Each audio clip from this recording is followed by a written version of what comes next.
Here's another segment of That's Some Bullshit. Man, there's a couple of news stories that I just want to get into. But first, I'm your man's the African Caesar, host of the Sneaker Boss podcast, and let's get right into it. All right, so there's two things I want to address, right? Relatively new um, pieces of information that have come out within the last couple of days. One, um, the bot news story that dropped yesterday, I believe, where I believe either Senate or Congress is looking to essentially outlaw bots or botting online. And what's funny about that is, one, what what's funny about any news story is always the comments. There's always the comments surrounding the news story because half the time people don't actually read the article; they just see the headline and then react to that. Um, but it's funny to me reading some of the comments. Well, let's start with the news story. So basically, the news story is, like I said, essentially Senator Congress. I guess there's been enough people because botting isn't just a sneaker thing. Like botting is an issue across the board. Think about when the Xboxes and the PlayStation 5s dropped, bots were taking over that shit. Nobody got one, right? And people were charging. I think they were like retailing for like what $400, and you get people reselling them for like 1,500 and 1,700. And so, um, botting has become a thing that is starting to affect people outside of sneaker culture, and so it's becoming an issue. It's becoming a problem to the point where Senate or Congress wants to address it. And to me, it's funny because one, I see in people saying like, "Well, they ain't got better things to do."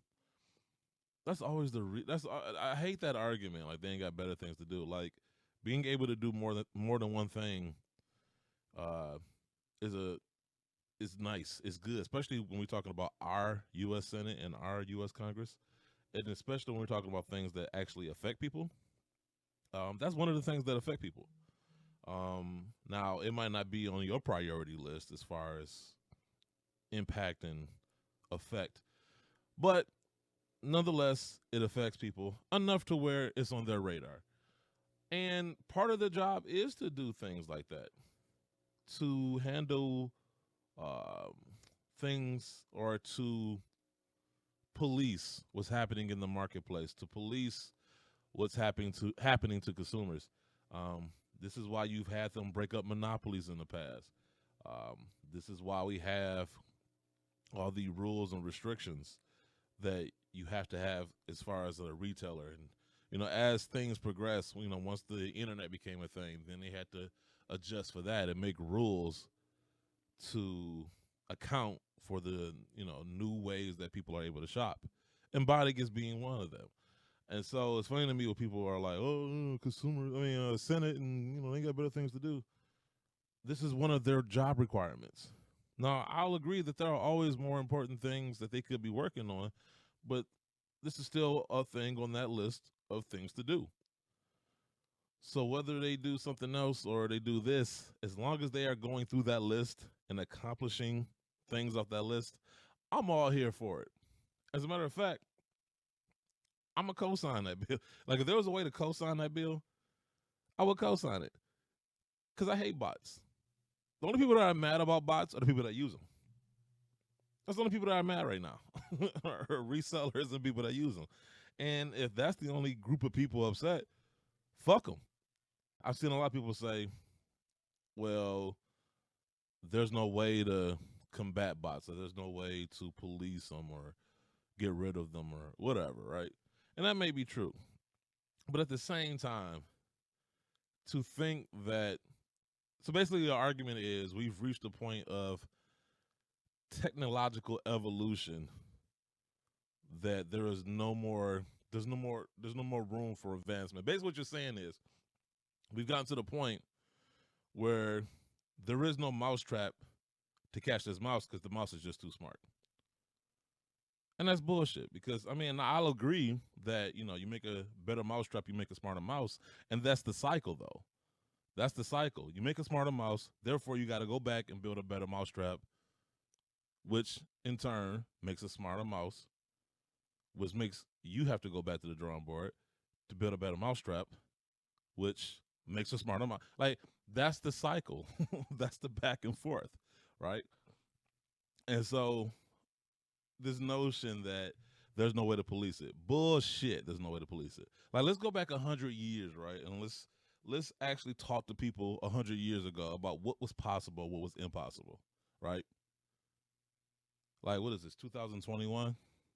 If you told people 100 years ago that you could watch movies from satellites over the airwaves streamed to your TV, they would have thought you were crazy. So this notion that there's no possibility, and mind you, when there's a will, there's a way. We're talking about the U.S. government, right?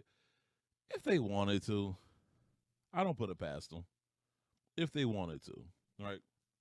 So, spare me all these basement dwellers that are all of a sudden coming out talking about what is and isn't possible technology-wise to combat bots. Is just stop. Shut the fuck up and stop. I do think there will be a way to combat them. I just think right now people don't care, especially the retail side. The retail side doesn't care because this allows them to sell through, right?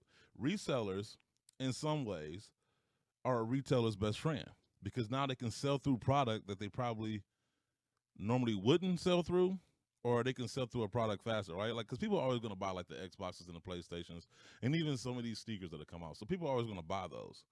But with resellers, it's almost guaranteed, right? And out of your hands. As a retailer, you're like, I'm done with it. Now it's on the resellers to sell them, right? Flip them, whatever they're going to do with them, right? So that's why you haven't seen much movement on the box, because the retailers don't give a shit. They'll say, PR-wise, like, they got to say it, right? Because, they still want the customers to still come to the store or go to the website. So they're going to say whatever is necessary. But they don't really give a shit. Moving on to another story that I think is hilarious. Well, not hilarious. I just think, it's one of those things, again, where like people have been preaching about this for years, and we're starting to see this kind of fruition. So a good friend of mine, Sneaker Fetish, he posted something on Twitter, and I believe Nike on the Sneakers app put up a video of two young ladies, and it was an all women's show. Two young ladies. I guess they were talking about, sneakers and Jordans and whatever. Honestly, I didn't watch it either. Before I get into anything else, let me say this. I'm a fan of Nike. I'm a fan of Jordans, right? Like, you can see in the background, there's plenty of Nikes and Jordans in the background, right? So I know I've been going hard on them most of the year. And if that's all you saw, then I can see why you would think that I hated the brand. I don't. But at the same time, I acknowledge that there's a lot of bullshit that flies around. And as somebody who is a fan of the brand and a fan of sneakers, I do feel obligated to point out that bullshit, because you want, when people know better, they do better, right? So, with that being said, these two young ladies, they had a video or whatever, and I know Sneaker Fetish tuned in to see it. And from his feedback, I gathered that a lot of people didn't tune in to watch it, and he wanted to know why. And I couldn't help but laugh, only because, and first let me say this also. I don't want to see these two women fail. I don't want to, whatever show concept they have, I want to see it succeed, because here are two people of color, two women who have an opportunity to do something unique and creative, and I'm all for that. Nike's been doing all this hypebeast shit for the last few years, and now they're trying to do something of substance, and they wonder why people don't care. That's why. They don't care, because you ain't give them a reason to care. You just told them, shut the fuck up, buy this product. We don't care about storytelling. Remember, like I said, you are going away from storytelling. People in the community have been doing the storytelling for you.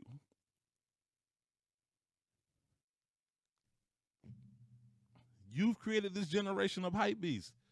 Well, I ain't gonna say you created it, but you damn sure played a role in raising it. You might not have given birth to hype beasts, but you've been an adoptive parent. You've been an aunt and an uncle. You've been a godparent. You've had a hand in raising this generation on being hype beast. You created a generation of zombies when it comes to getting product, and now when you're trying to do something else that is substantive and for the culture, people don't care. People don't care. It's almost like, think about it like this. Think about the parent that is like always feeding their kid junk, and then when they try to feed them vegetables or something healthy, they wonder why they have such a hard time trying to feed it to the kid. Because you raised them on pizza. You raised them on pizza and junk, and now you're trying to give them something healthy. Why would they want that? You've given them pizza and pop every day. Pizza, pop, french fries, hot dogs, cheeseburgers, and now when you try to give them mashed potatoes, green beans, carrots, they don't want it.